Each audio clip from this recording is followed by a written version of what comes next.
Hello, everybody. This is Tim, Barbara, and we are at Aikens Cemetery in Aikens, Oklahoma. And we're here at the burial site, the grave of Charles Arthur Floyd. And most people know him as Pretty Boy Floyd. He was one of America's most notorious bank robbers of all time. This guy did it all. But he started out, he was born in Adairsville, Georgia, 1904, February the 3rd. And he had the seven, I guess, brothers and sisters. I think there was four girls and four boys. The family moved to this part of the Oklahoma, which is Aikens, Oklahoma, just north and east of Sallisaw, Oklahoma. And they moved here in 1911. So Floyd was just about 7 years old, I think, at the time. So he did most of his growing up here in this part of Oklahoma. And as a teenager, he worked in the cotton fields and uh, whatever they could do for money back then. Everything was pretty tough at those times. Um, he got into doing little things when he was a teenager, like making some moonshine. And as he got a little older, they started drinking beer. And one of his favorite beers was what they called a Choctaw beer. And that's when they gave him his first nickname, which was Chalk, because he really liked the Choctaw beer. And I guess the articles say he began his crime really at about age 18, where he robbed a post office. And the only thing he was able to get was about $3.50 in pennies. And they knew he was guilty of it, but his dad stood up for him and said that he was at home and couldn't have done it, and proved to be, the alibi. And so Charlie, he went on through life trying to rob and steal whatever he could, and he never did really get caught. They had a lot of suspicions on him, and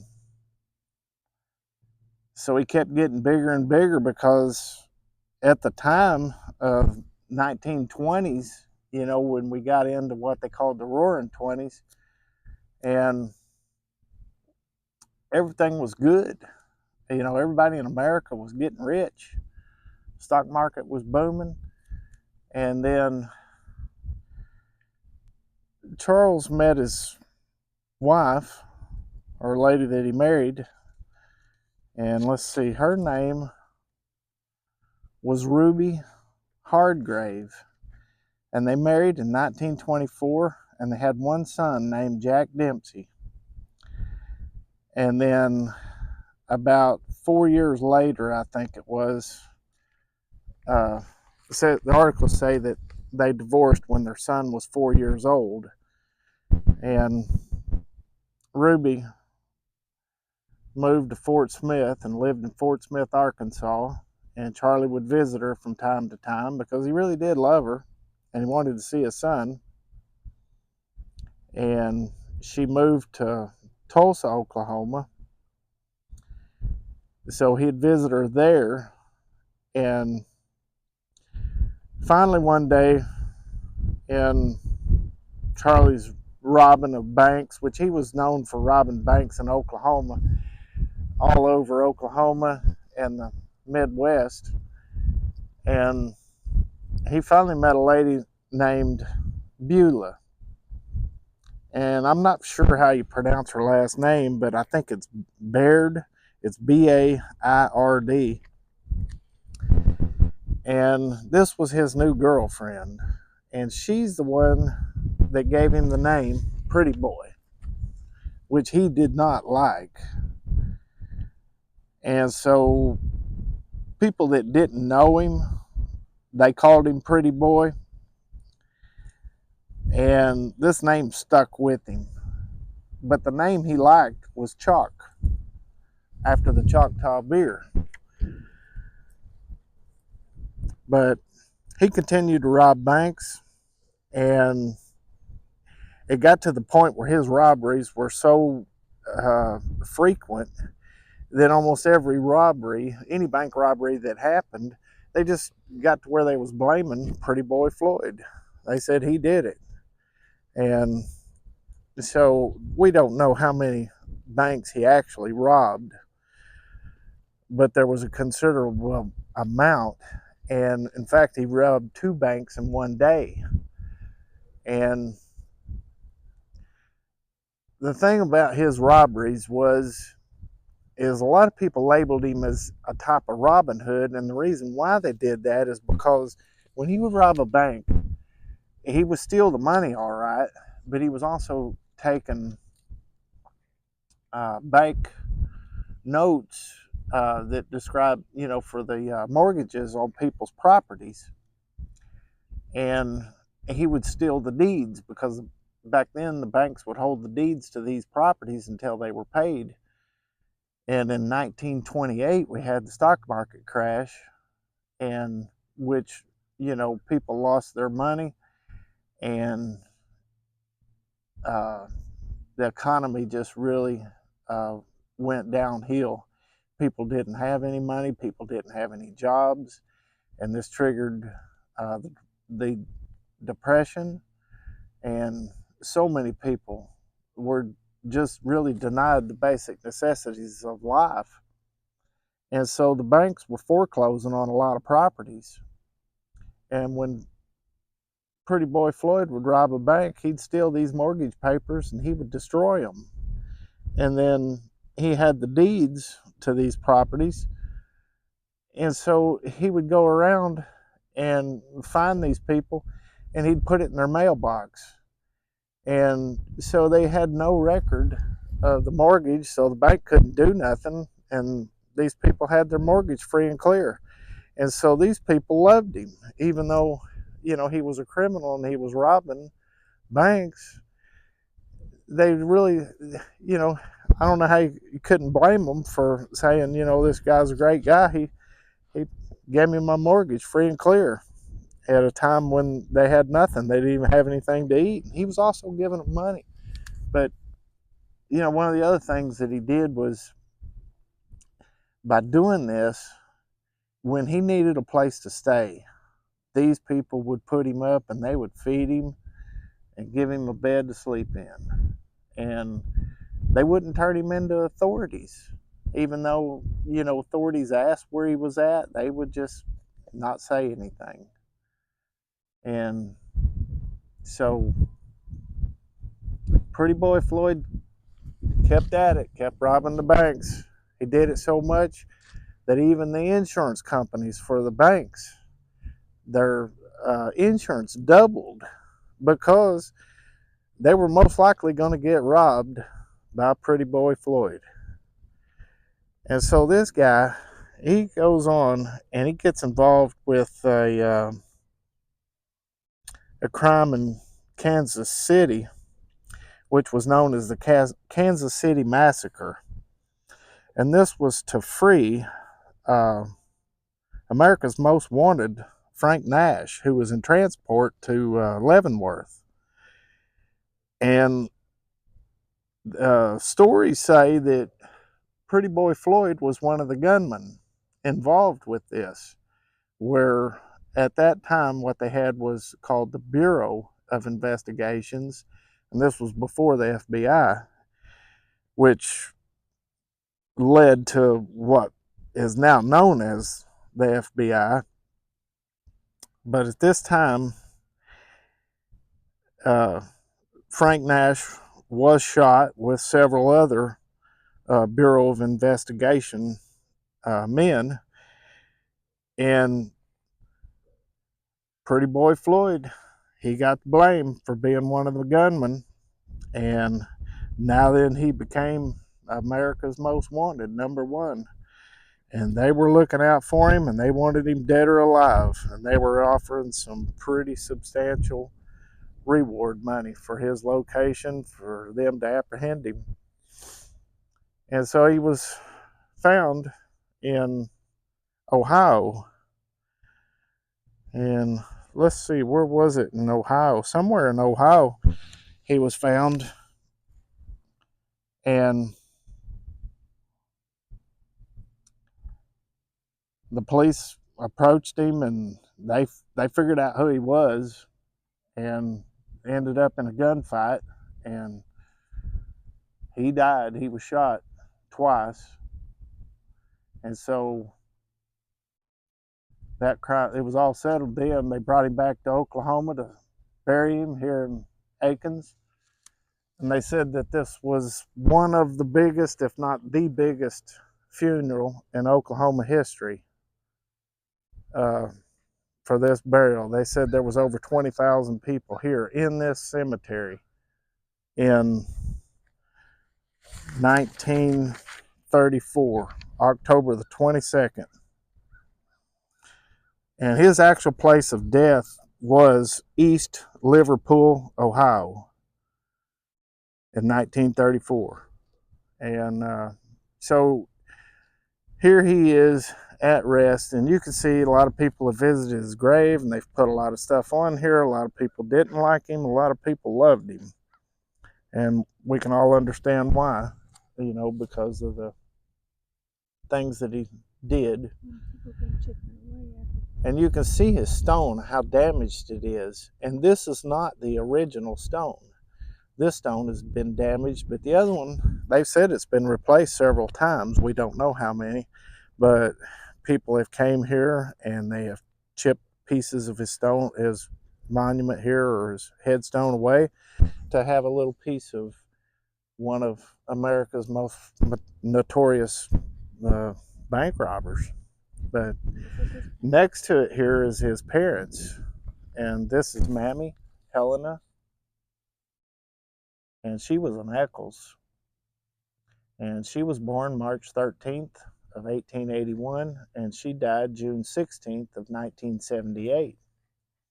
And this is his dad, Walter Lee, and he was born November the 2nd of 1878, and he died November the 14th of 1929. And so Walter died a few years before his son died. That's his original stone of Walter. And so over here we have one of his brothers, and this is E.W. Floyd. He was a younger brother to Pretty Boy, born May 13th, 1908, and died August the 20th of 1970. And his wife, Beulah. But what's unique about this is that E.W. was a sheriff in Sequoyah County, Oklahoma, from 1949 to 1970. And of course, Pretty Boy Floyd he died in 1934. But it's just a big swing between two brothers, one in a life of crime and one in a life of being a sheriff. And so I don't know, a lot of opinions about that, but there was a lot of tough times back during the Depression, and I know it drove people to do things that they wouldn't normally do, and it was a matter of survival. Never made it right to rob and steal, but a lot of people were victims of the time. And so we want to show you another grave over here that's unique.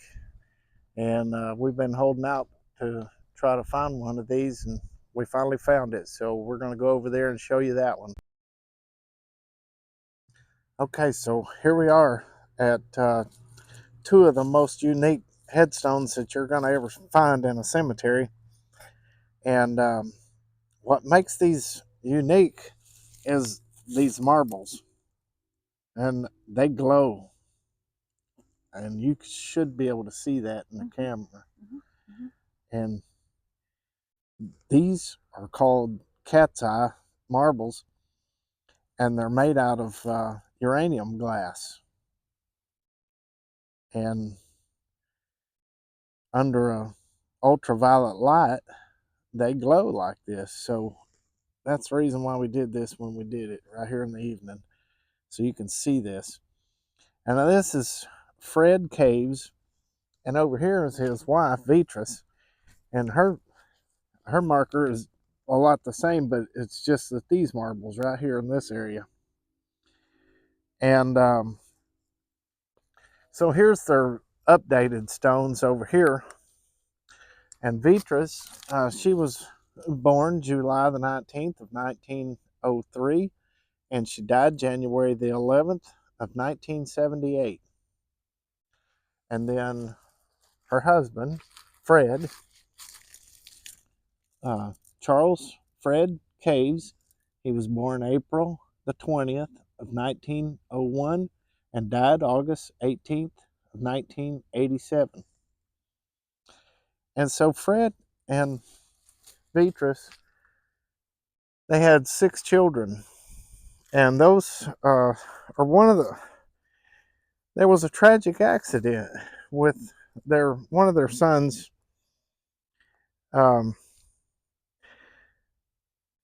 Their 9 members of their family was killed in a tragic boating accident in 1963 in Alabama. They lost 6 grandchildren, and I want to mention their names because this was just such a tragedy. And so there were 6 of the Caves' 11 grandchildren. There was Charlotte, which was 12 years old, Ramona, 8, Billy, 7, Rebecca, 5, Monica, 4, and Jack, 2, and Ola Caves was 15. The wife of the Caves' son, Charles, and her mother, Ola Mae Pruitt, were also lost. Only 18-year-old Charles and his 10-year-old brother, Jimmy, survived. And so this was just a great tragedy for this family in 1963. And it's just so crazy how you walk around in the cemetery and you see something like this, and then you do the research and you find out what happened. But we wanted to share that with y'all. And these uranium marbles, which is just, I just find so interesting. And I don't think that they even had a clue at the time when they built this. You know, a family member who put this together as a handmade grave marker, that they would glow like this. Maybe they did, I don't know. But it's just truly unique. And I wanted to mention that we got this idea from the guys off Sidestep. We watch them all the time, and he did an episode on uranium glass and some marbles that he had. And ever since then, we've been looking and paying attention to see if we would see this in a grave marker, headstone, because we do find these out here. It's pretty common to find them with these marbles. And so this was our first one. So thank you for watching, and please click subscribe and help us out with our channel. Thank you.